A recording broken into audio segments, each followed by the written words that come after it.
Tuloy sa pagpapaseksi ang leading man ni Marimar na si Marian Rivera na si Dingdong Dantes. Nang nakita daw niya kung gano'ng kasexy si Marian, aba, na-challenge din daw siya.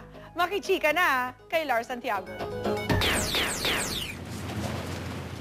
Marami ang naintriga sa bagong sexy image ni Dingdong Dantes. Kasabay ng pagganap niya bilang seryo sa Marimar, nag-iba rin ang packaging ni Dingdong. Bago ang hairstyle, medyo umitim at nagpa-sexy. Sa mga billboard ng Marimar, sexing Dingdong ang makikita. Exercise to the proper diet ako. Gulay tsaka isda ang kinakain ko. Tapos paunti-unti may kanin sa umaga, pero yun ang basic gulay tsaka isda. Nagdesisyon daw si Dingdong na magpa-sexy nang makita niyang napaka-sexy pala ni Marian bilang Marimar. Ayaw naman daw niyang pahuli, lalo pat may mga sexy scenes sila sa bagong telenovela.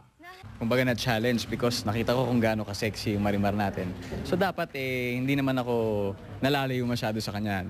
Dapat kailangan pag nakita kami together, we look good together. Ayon kay Dingdong, sa unang bahagi pa lang ng kwento, mainit na ang mga eksena ni Marimar at seryo. In fact, sa first week pa lang, marami na kaming mga kissing scenes. Then towards the second, third week, marami rin mga love scene. Dahil magiging close na kami doon sa storya.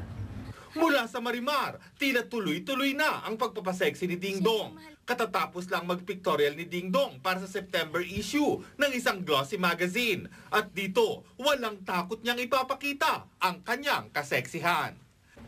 It's something na parang kung inisip mo si Adan tsaka si Eva, ay pag nakita mo pala yun, maaalala mo si Adan tsaka si Eva.